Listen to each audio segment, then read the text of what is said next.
Let's do this. A few moments later.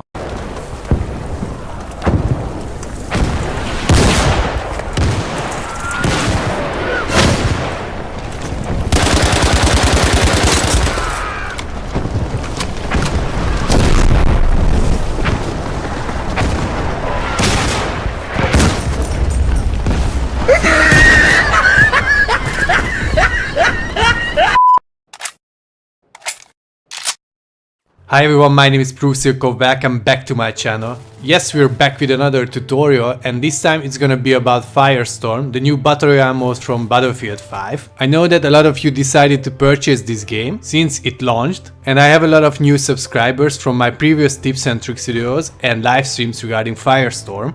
So I wanted to give you guys this complete guide in which I will talk about every aspect of the game. In total I counted 33 tips, so it's gonna be a long list, but I want to talk about as many things as possible, explaining all the game mechanics to give you a better insight about Firestorm and help you to be a better player and at the end of the day score more victories.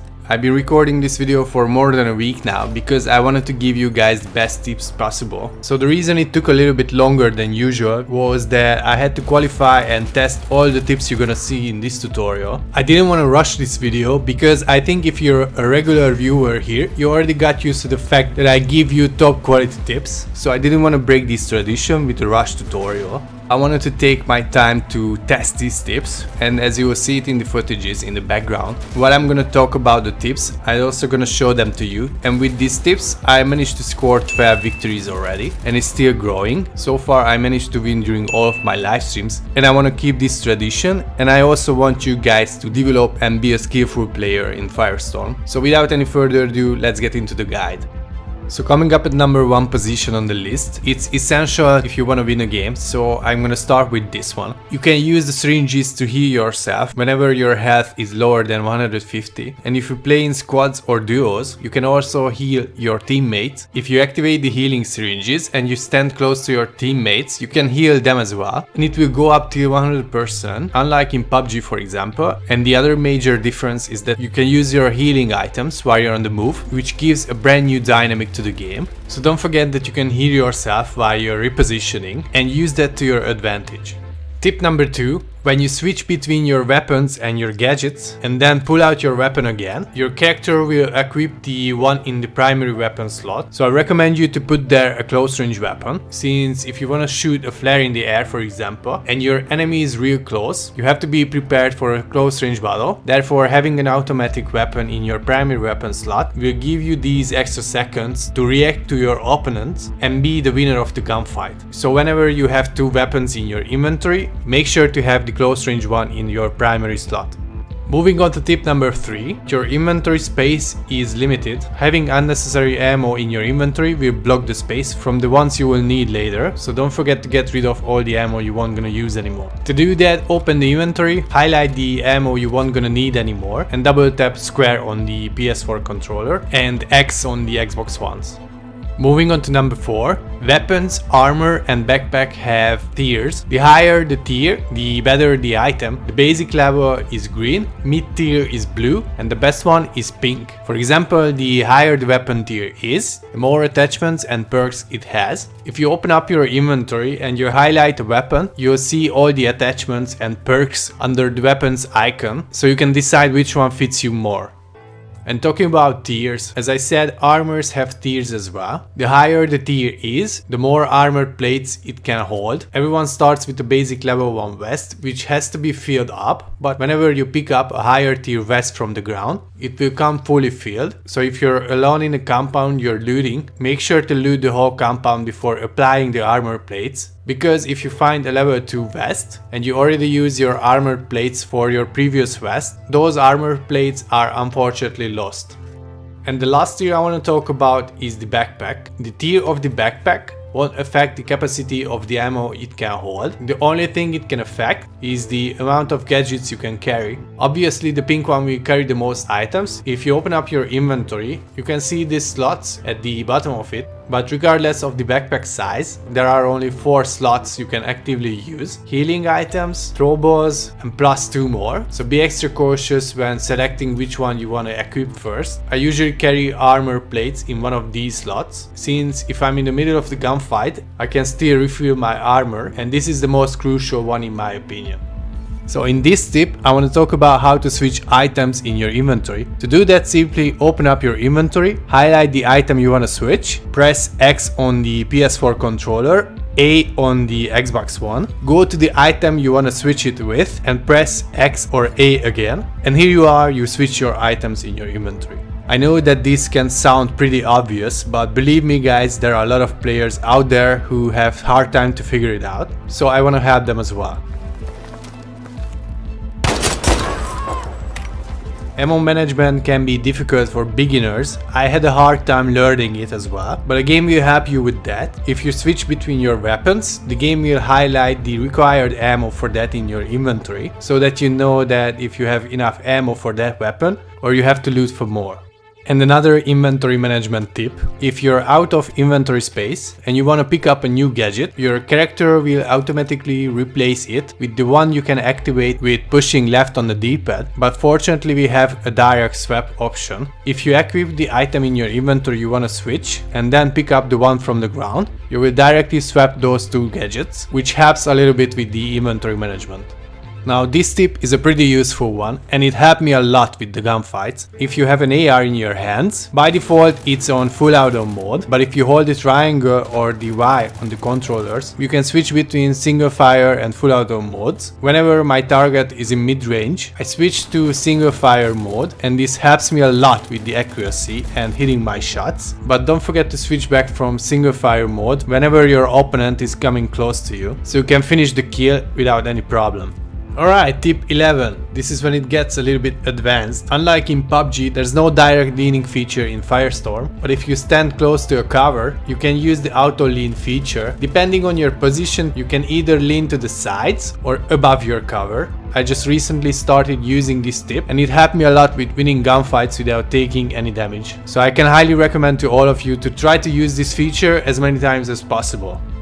Tip number 12. Opening versus crashing through doors. If you approach a door and press square or X on the controllers, you can open them silently, but if you run towards them, you can crash through the doors, which makes a hell of an entrance, and it will be really hard for your opponent to hit you while you're doing that. It also makes a lot of noise, so you have to find the balance between opening and crashing through doors, whichever fits the situation more. Alright, moving on to tip 13, sliding. If you double tap circle or B on the controllers, your character will do a sliding. You can use it in many cases. Just give one for example. You can slide through doors, which makes you an extremely hard target to hit. And whenever you're inside the house, just use the sliding again. You can use this tactic to take down your opponents and they have no idea at all what just happened to them. This tip is pretty useful if you want to evade your enemy's shots. Using the previously introduced sliding feature combined with jumping will make you an extremely hard target to hit. If you use this tactic, whenever you're under fire, you can evade your attacker pretty effectively. You can use this to reposition and ambush your attacker, so you can turn the odds in your favor.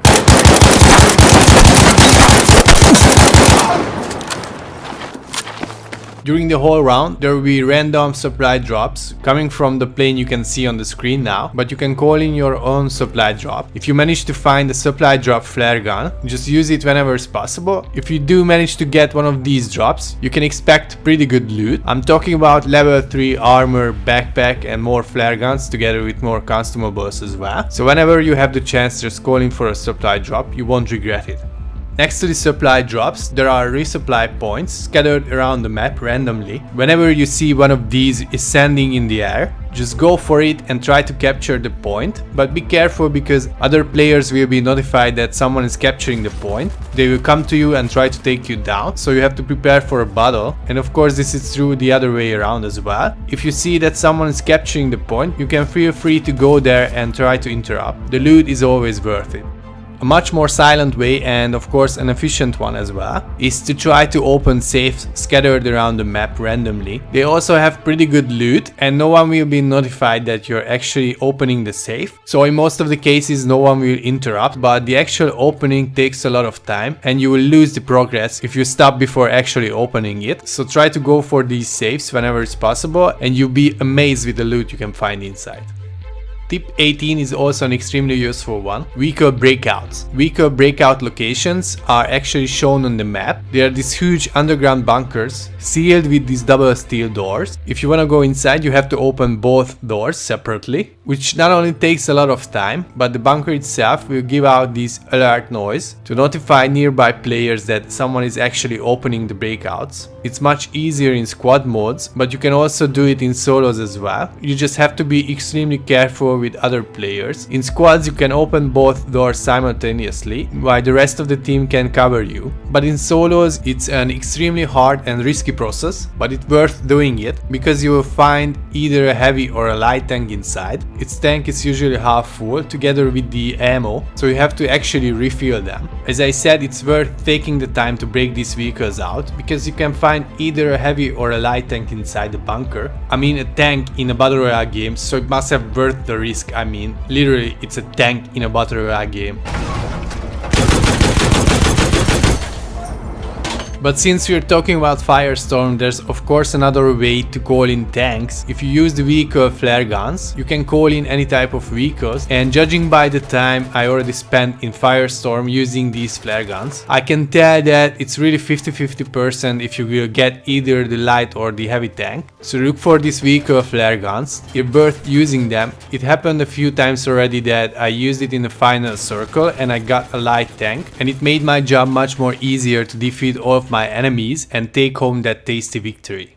Alright, so let's talk about tanks in details. First of all, I have to say that they are very well balanced by the devs. They run out of fuel and ammo pretty fast, and there are two different seats for driving and shooting. So in solos you have to switch between seats, making you choose between driving and shooting, and engaging them is also pretty easy. You can find anti-tank weapons pretty easily throughout the whole map. It takes 3 or 4 Panzerfaust shots to take them down, and if you combine them with TNT charges or mines, the time you can destroy the tanks can be further reduced. So whenever you're on foot running around the map and you find yourself pretty close to a tank, don't be afraid to try to take them down. It's pretty satisfying to destroy one of these beasts.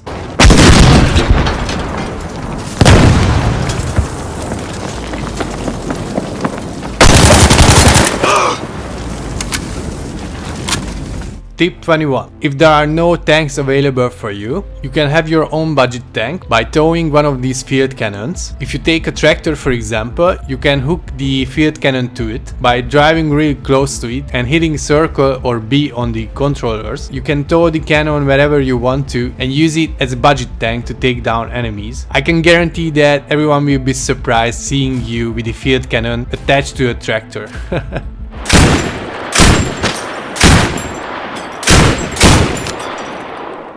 Alright, moving on to tip 22nd. You can place markers on the map by pressing R1 and RB buttons on the controllers. This will not only help your teammates to navigate to your desired location when landing, but it can also be used during the whole round, and the marker placed on the map will show the exact distance, so it's pretty useful to navigate through the map. And pressing the button again without opening the map will act like a ping system, which is extremely useful in squads because if you see an enemy or another point of interest, you can easily ping it and all of your teammates will see it.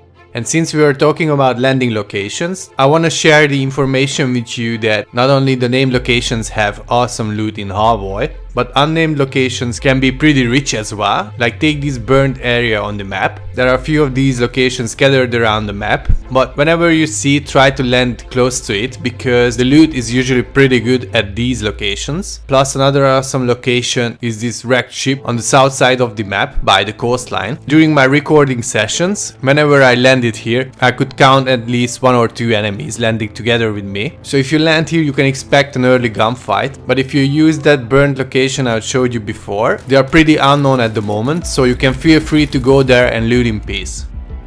In general, I can say that if you try to land somewhere remote, chances that you have to fight with an enemy in the early game are pretty low, but on the other hand it can easily happen that the first circle will appear pretty far from you. You can run with the circle in most of the cases, but to avoid running throughout the whole game, try to look for vehicles when landing. If you find one of these mosquitoes, for example, you can take your time and loot the whole compound before taking the road to the next safe zone. The fire gives you just a little bit of damage at the early game, so no, you don't have to worry about that too much. But I know it looks scary. This is actually the first zone in all the Battle Royale games I ever tried. I want to get out of as soon as possible.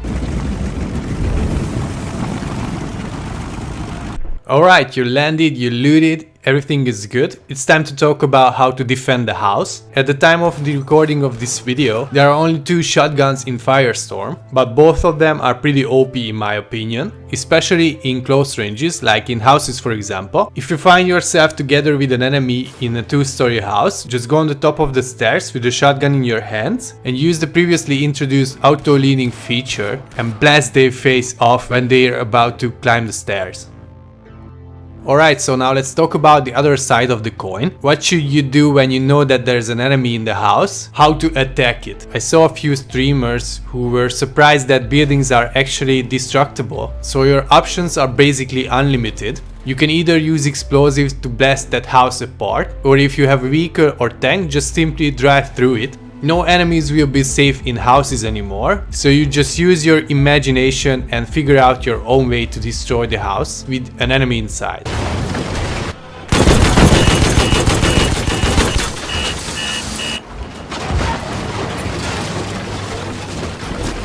Alright, tip 28, being tactical here. It's not the bravest tactic in the world, but it will surely work due to the enhanced in-game graphics. It's pretty hard to spot enemies when they're not moving, so if you know that someone's around but you're not exactly sure about his exact location, just try to stand still until they appear on your screen and you will have the advantage over them, having an opportunity to finish the kill and win the round eventually.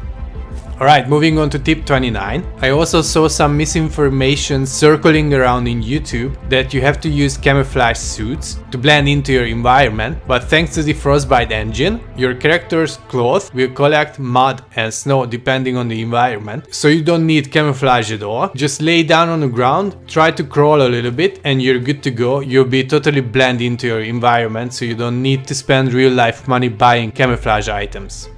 Alright, so let's circle back a little bit to healing. If you want to replenish your armor plates and health, there is a specific pattern you should use to be the most effective possible. Since syringes have cooldown timers, the best way to replenish both your health and armor is to apply first a syringe, then an armor plate, and then a syringe again, and repeat this until your health and armor is full again. Don't waste your time waiting for the syringe cooldown. Do as I said and you'll be good to go as fast as possible.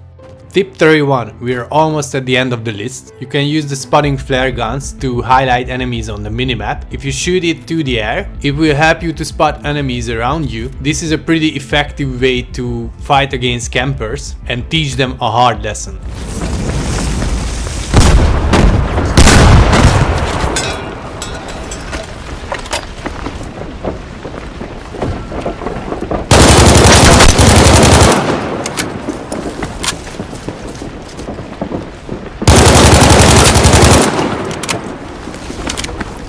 Alright, tip 32. Artillery strikes can be also called in with flare guns. Of course there's a special flare gun for it. You can find it at resupply points or in airdrops for example. If you shoot it to a specific location, an airstrike will demolish that area soon. The range will be highlighted on the minimap, so you'll be able to evade it if you're outside of the danger zone. I used it quite a few times already and it's really easy to score kills with it. Sometimes even a victory can be achieved with this fancy gadget.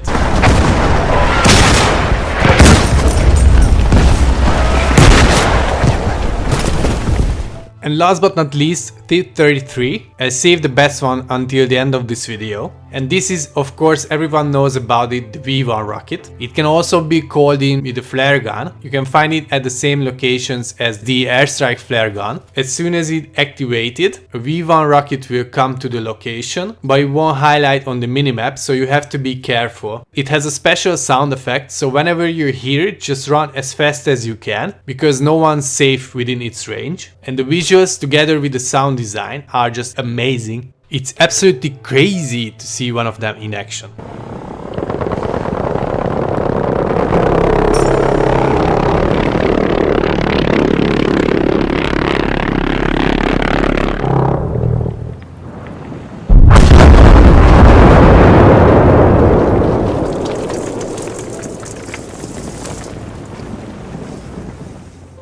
Alright guys, so that was all I had for you. I know it's a long list, but I tried to cover all the aspects of the game, giving you all the information I learned from playing it. I had a few successes already, so I wish you all the best. I really hope you can utilize these tips and be the best player possible in Firestorm. If you found this video useful, please don't forget to leave a like. If you didn't, leave a dislike, not a problem. Make sure to subscribe if you're new here and you want to see more Firestorm content in the future from me. And before I leave, I want to say thank you very much for all the support of my live streams and give a huge shout out to all my members. They are the best in the world, so thank you very much and bye.